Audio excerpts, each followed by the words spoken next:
Oitavo ano. Hoje vamos falar sobre coesão textual, funções sintáticas dos pronomes pessoais oblíquos.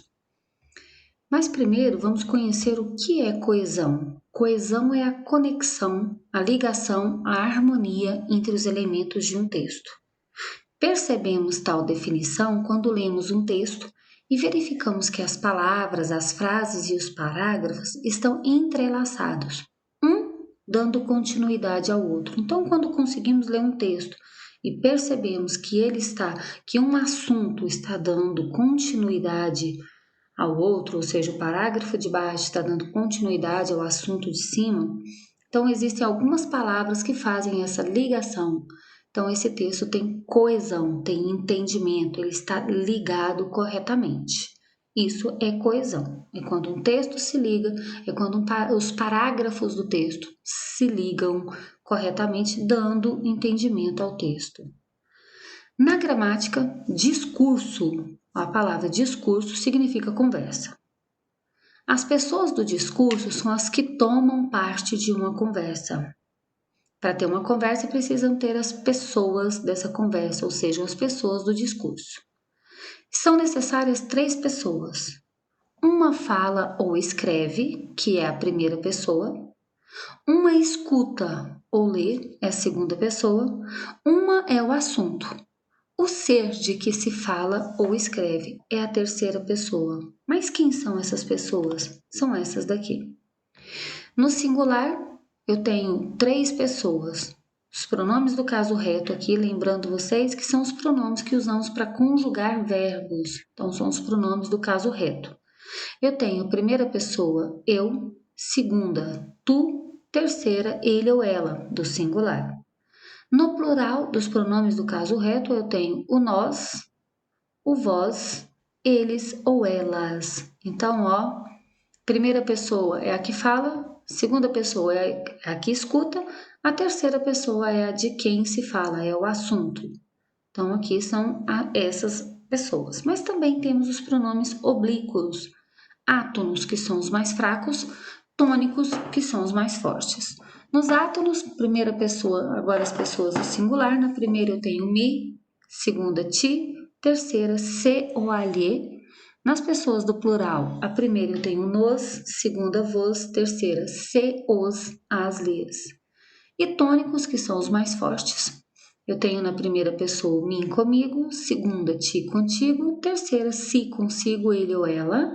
Já no plural, eu tenho na primeira pessoa nós conosco, segunda pessoa vós convosco e terceira pessoa si consigo, eles, elas. Vamos falar aqui também de transitividade verbal. Vamos lembrar aí? Transitividade verbal, complemento, objeto direto e indireto. Quando o complemento corresponde a algo ou a alguém, ou seja, o que ou a quem, sem o uso de preposição, trata-se de um objeto direto. Sem preposição, objeto direto.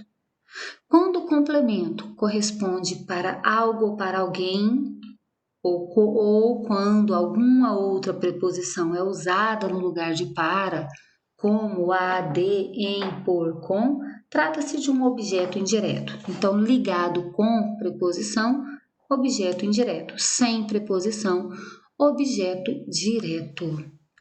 Objeto direto, algo ou alguém, ou seja, o que ou a quem. Objeto indireto também é algo, ou seja, o que, ou alguém, a quem, mas ligado por preposição. Lembrando, a, para, de, em, com, por, as principais preposições aí. E os pronomes os, as e lhes, como complementos do verbo. Isso assim, como isso mesmo, como complemento, aqueles que vão dar sentido ao verbo.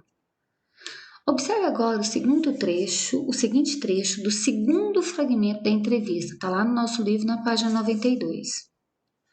Olha a frase exemplar. Segundo passo. Uma vez que a pessoa esteja motivada para experimentar uma atividade física como forma de promoção de saúde, é preciso explicar-lhe os tipos de exercícios que promoverão os benefícios, o benefício almejado. Então, notem aqui que eu tenho o verbo explicar. Aí você vai perguntar, explicar o quê? Né? Explicar-lhe. Eu usei o lhe aí como complemento do verbo. O trecho foi empregada a palavra lhe, que retoma a pessoa. O pronome lhe, como vimos, está inserido na coluna de pronomes oblíquos átonos, aqueles mais fracos, da terceira pessoa. Então, é explicar-lhe. Então, explica a alguém, né? Notem aqui, vamos aqui para mais um exemplo. Primeiro, observe a transitividade do verbo explicar. Quem explica? O médico, que é o sujeito. Explica a alguém, objeto indireto. Por que um objeto indireto? A alguém, ó, a preposição. Explica algo, não tem preposição aqui, então é um objeto direto.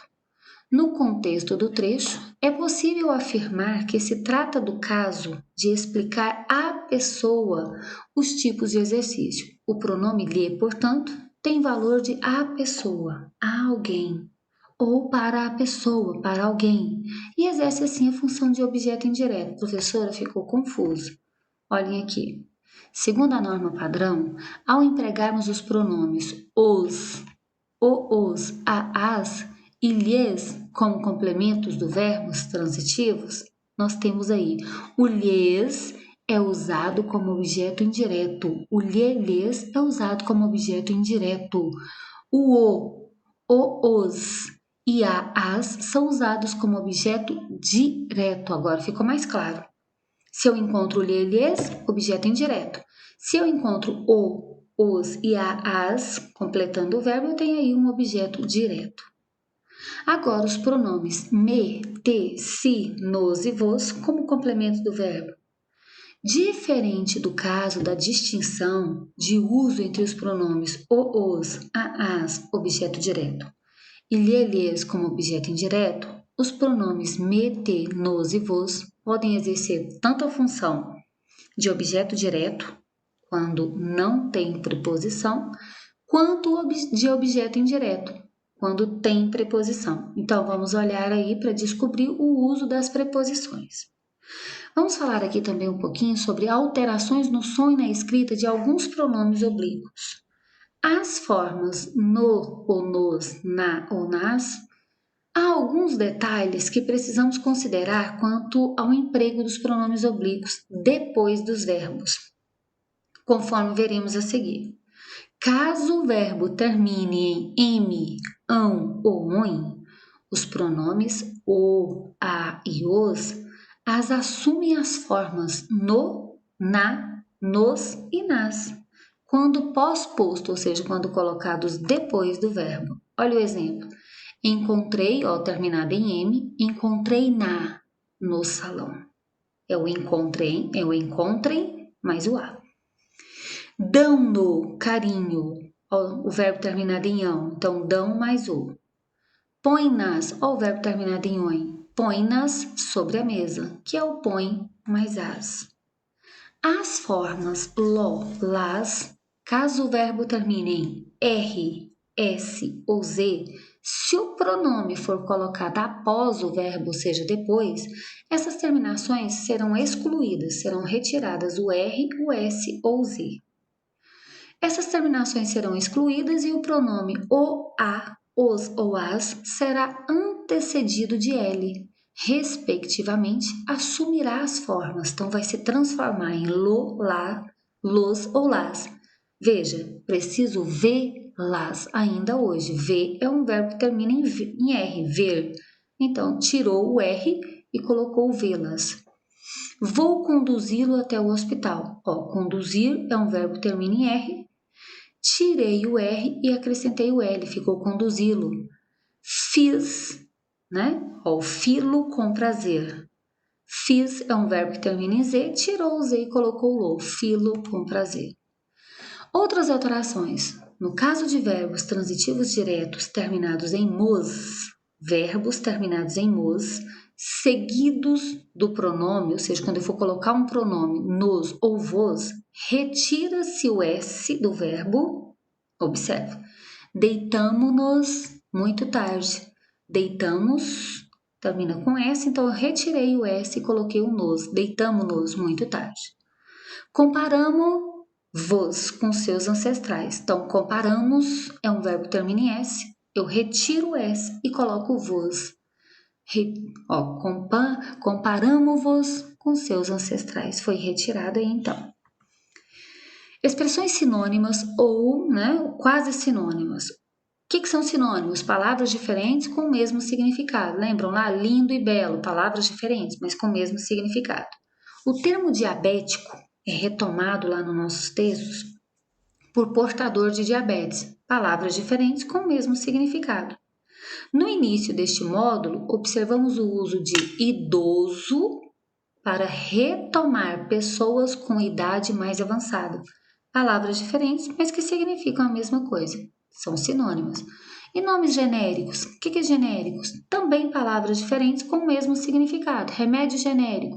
Nomes, laboratórios diferentes, mas com a mesma função. Genérico, palavras genéricas, palavras diferentes com a mesma função. Olha aqui.